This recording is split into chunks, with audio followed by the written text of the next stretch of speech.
Hey, tervetuloa. Welcome to this episode of Startup at the Finish with me, Mark Wiltshear, where each episode I speak with entrepreneurs in Finland to inspire entrepreneurs in Finland, hearing their stories, learning from their tips, avoiding their missteps, and celebrating their progress. And this is the first real episode of Startup at the Finish, so I thought it might be good to speak with the person that inspired this whole idea, Jiuliano Prisada. Hi, Jiuliano. Hello, Mark. Thank you for having me here. Thank you for having me here. So this is going to be a little bit different to most episodes because we know each other quite well. We know what each other are up to, but the listener doesn't. So maybe first of all, let's explain what Suomen Yrittäjäopisto is and what it does. Yeah, Suomen Yrittäjäopisto, or in English, the Finnish Institute for Entreprise Management, is an adult education institution that started over 55 years ago in Etelä-Pohjanmaalla, but now it organizes courses and projects all around Finland. And there are more than 4,000 students attending these courses every year, and about 100 staff members. And this podcast is part of the, checks his notes, Pitovoimaa maahanmuuttajayrittäyydestä Etelä-Pohjanmaalla hanke or project. In English, this means the retention of immigrant entrepreneurship in South Ostrobothnia. I'm going to take a break from having said all that and ask you, what does the project aim to do? Well, I think the key word which unifies all different courses and trainings and projects in Yrittäjäopisto is entrepreneurship or yrittäjyys. And we think that entrepreneurship is a good opportunity for people with a foreign background who move to this area. By starting their own companies, it would be easier for them to commit to the area, to stay together with their families here, and starting their own business, and it will help in integration. And the aim of this project is to promote the entrepreneurship and also help already existing entrepreneurs to develop their businesses. Yeah, and actually this podcast is not the only thing that's going on as part of this project. You have a series of events that have been going on at the time that we're recording this. Some have already taken place to kind of share information with potential entrepreneurs, and then there's some events also taking place. Depending when this comes out, it might be worth the listener checking the Suomen Yrittäjäopisto social media or website to see what events are coming up, because there's events planned for existing business owners as well. Yeah, exactly. As I said, the project doesn't help only those who want to start their companies, but also those who already have small companies. And they are kind of, they don't know exactly, if you think of different topics like how to use digital marketing or digital tools to develop the business, or what does it mean sustainability, or different other topics. So with these events, we try first to offer a good networking opportunity for these people, but also give them in plain English language explanations, concrete examples how to use different tools to develop their businesses. Immigrant entrepreneurship is a subject that's important for you, but why? And by that I mean it's something you've worked on and you've come back to in different projects over the years. Why is this interesting for you? Oh. Let me ask you, Mark, you are an entrepreneur, right? Yeah. How did you become an entrepreneur? Wow. Well, how far back do we go? About 12 years ago now, I was made redundant from my previous job. I was working for a UK company and I started job hunting. And after what felt like an eternity, not getting any luck finding a job, in hindsight, it was about 6 weeks, but it felt like a very long time back then. I spoke with a friend of mine and told her that instead of getting one job, maybe I could use my past experience and work for 2 or 3 companies at the same time. Maybe I'd have more luck finding someone to pay me 2 days a week rather than full time. And she said, well, that's interesting. My business partner's been having a similar idea, and we think there's an opportunity for a company selling services to Finnish companies to help them develop their export sales and their international growth.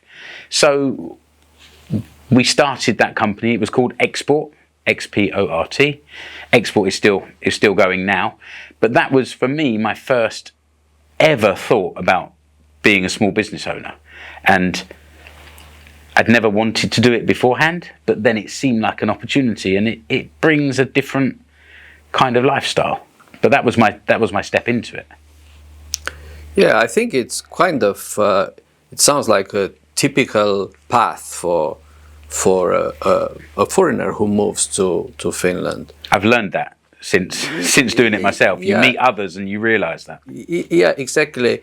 Why is this topic interesting for me is one of the reasons when I 30 years ago decided to come to Finland to study was to one day to start my own business and to do some, business between Finland and Romania.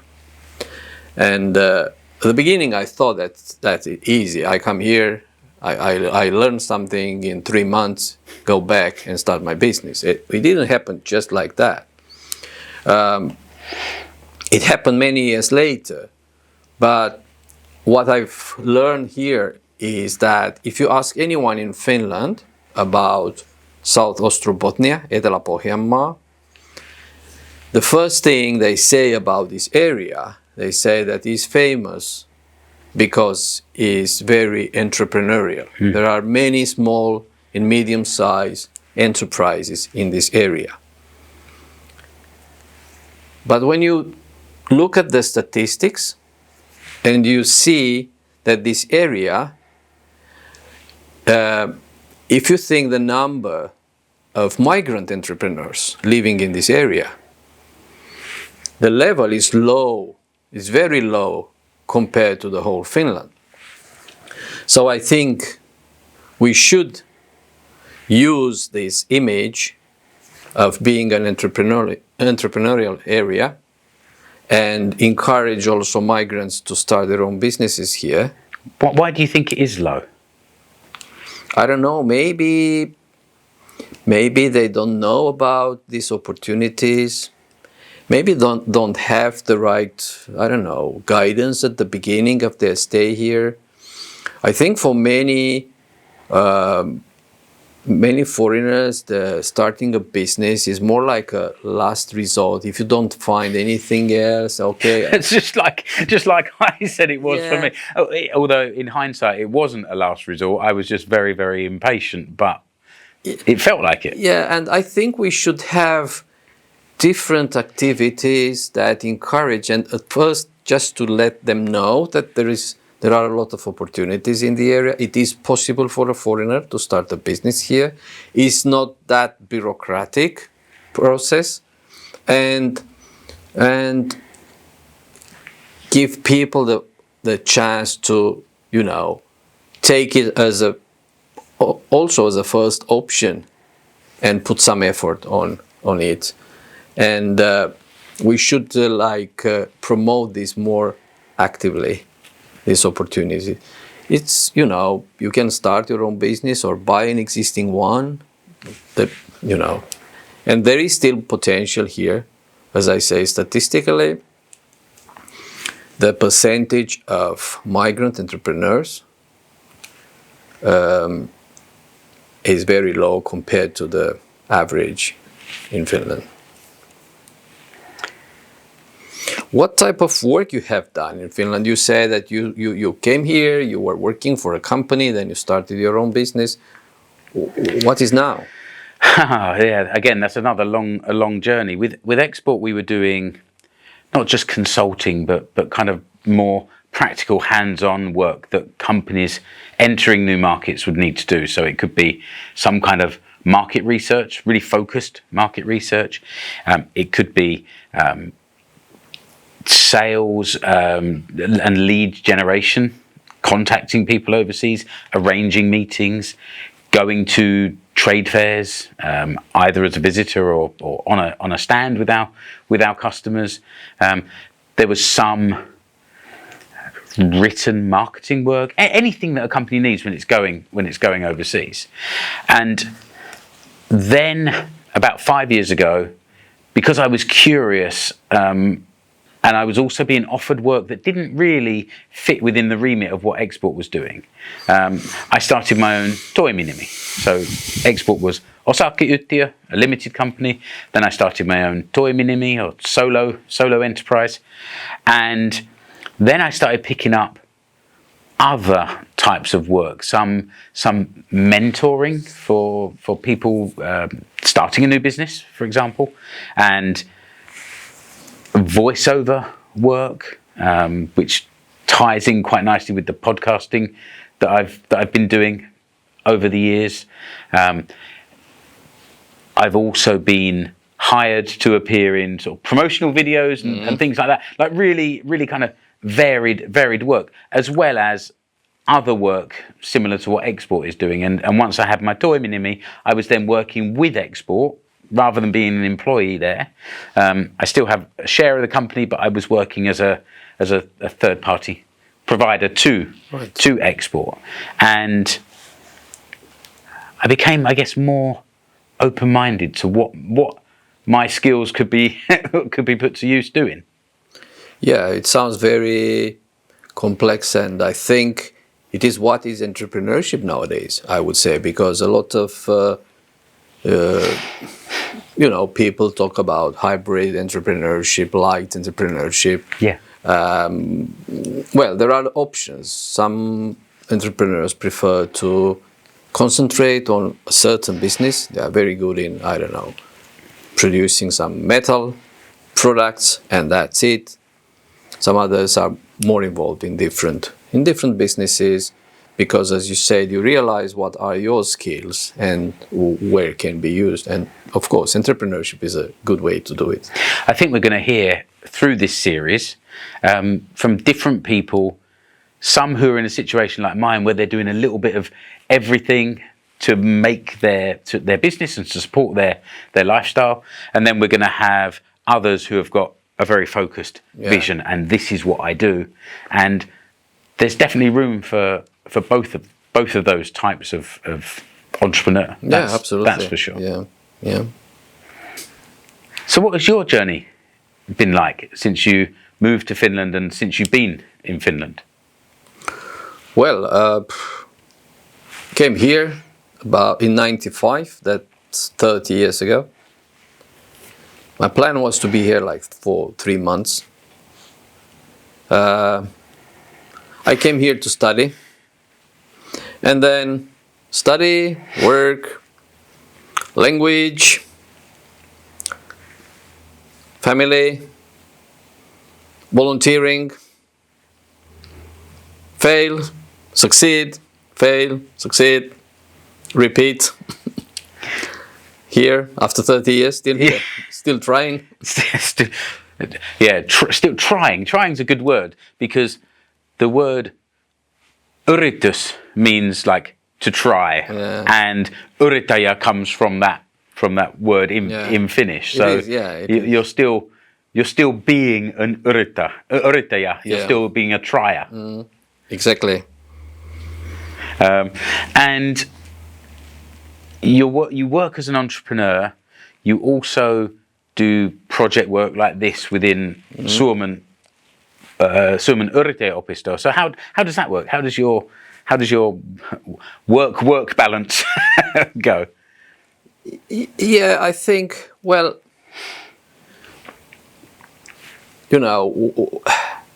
it doesn't mean that it was the reason for that, but normally when you come to Finland, the people tell you, if you want to succeed here, you have to be very active, to be like, do this and this and this and this and that. And they're like 20 pages of PowerPoint presentations what you have to do in order to be successful.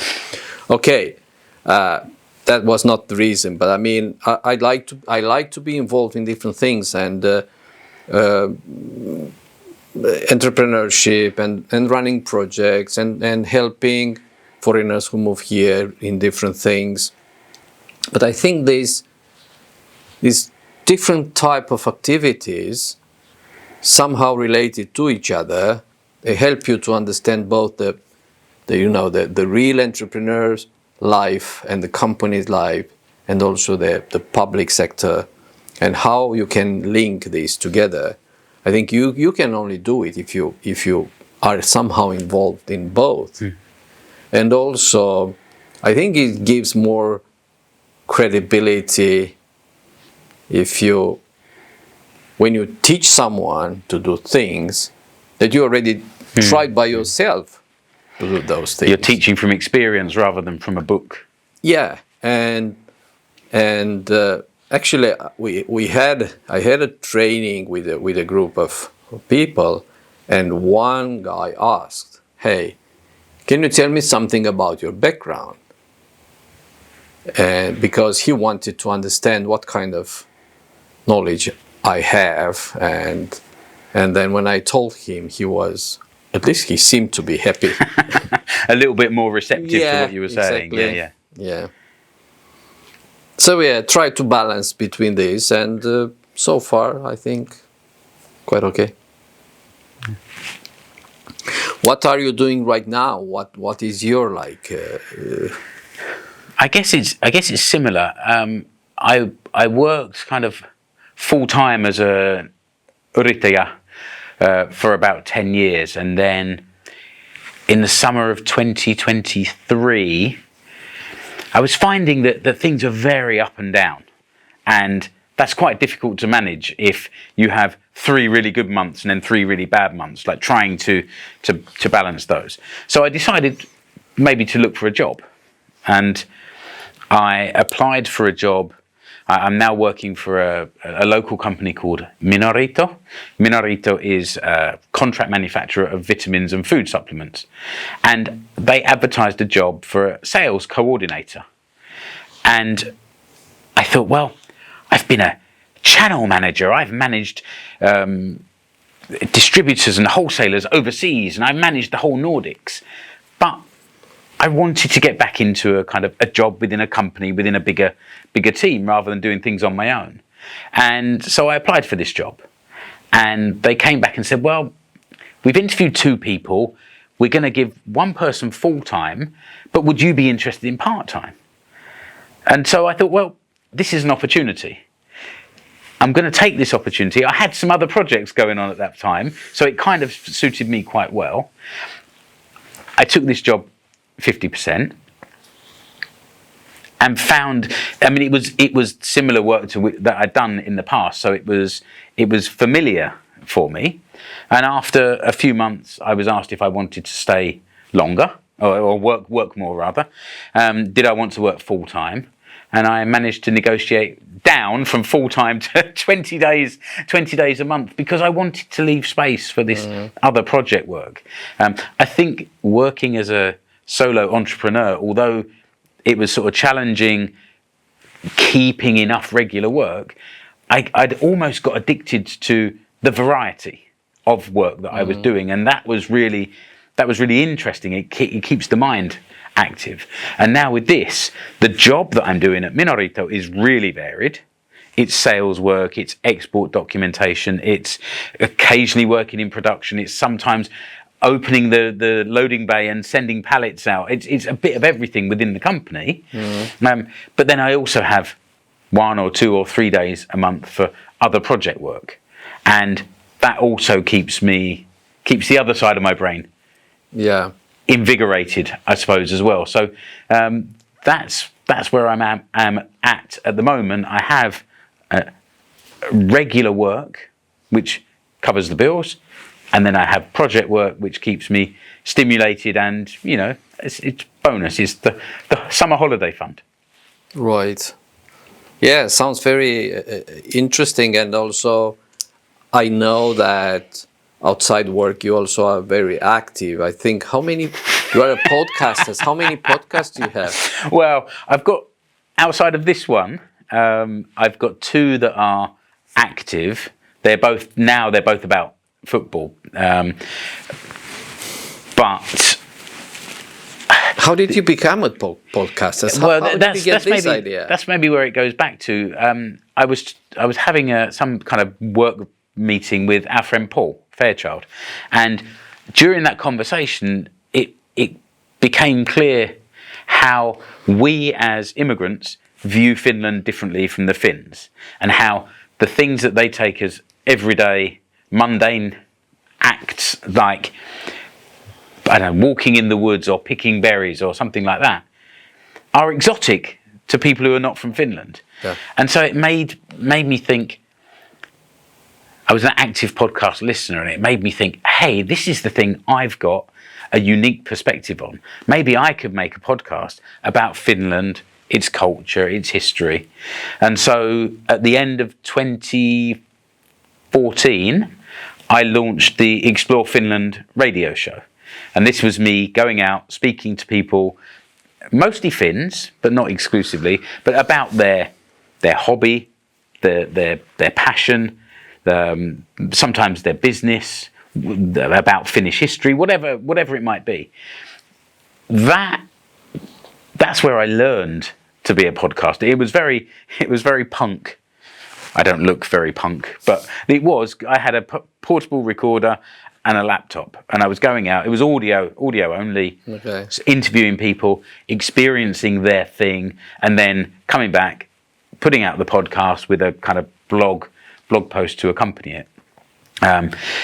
A year later, I was approached by these 2 other British guys who were bloggers about Finnish football.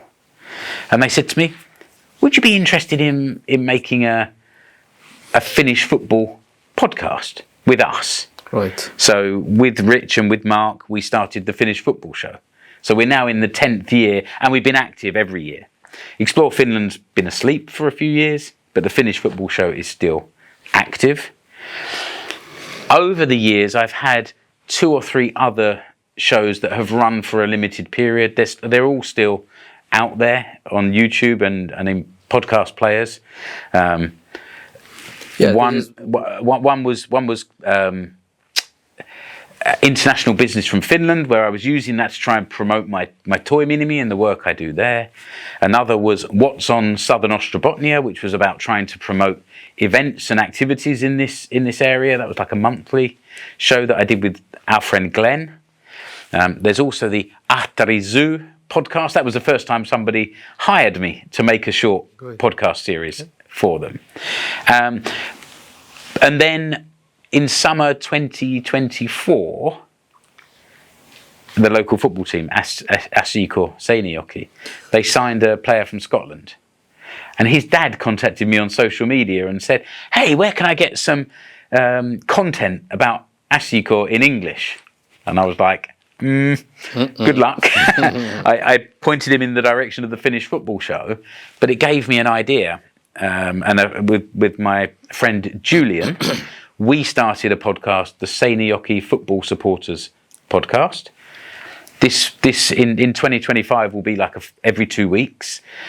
We're just creating content to talk about what Asiko is doing, recent games, upcoming games, news from the club, involving fans, involving players. I believe we'll get players to come on.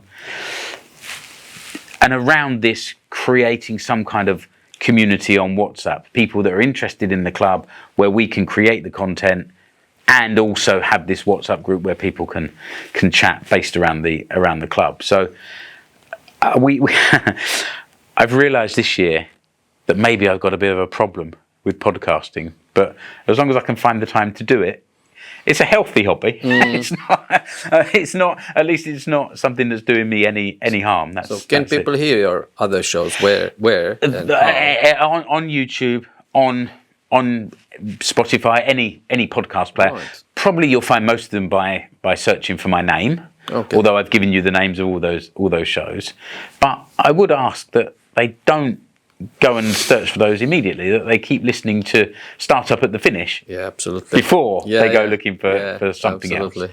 else. But I hope that that's given the listener a bit of an idea of what we're going to be doing. The other interview shows will be initially with other entrepreneurs in South Ostrobothnia that have some kind of foreign background, but in the future, not necessarily exclusively. Absolutely. I think entrepreneurship is a important topic, and even though we do this in English now, it might be so that it can be done in English, in Finnish, or other languages as well. And I think it is with these good examples, entrepreneur stories, it's easier for the people to learn from these examples, and hopefully we can promote this way the entrepreneurship in this area. Yeah, I think that's true, and I'm looking forward to going on this journey. And I think this idea of doing some episodes in Finnish would be a nice challenge for me as well. Maybe entrepreneur stories in selkosuomeksi. Yeah. Simple Finnish. Yeah. Let's see how that goes. No, good idea. Thanks for involving me in this podcast. I'm looking forward to speaking to these people, and thanks for talking with me today. Thank you. Okay, listener, that's it for another episode. Or not another episode, but the first episode. Big thanks to Jiuliano from Suomen Yrittäjäopisto. Startup at the Finish was presented by me, Mark Wiltshear, and was produced by Suomen Yrittäjäopisto with support from European Union Maaseuturahasto. The next episode will be along in a couple of weeks, but until then, thanks for listening and goodbye. Kiitos.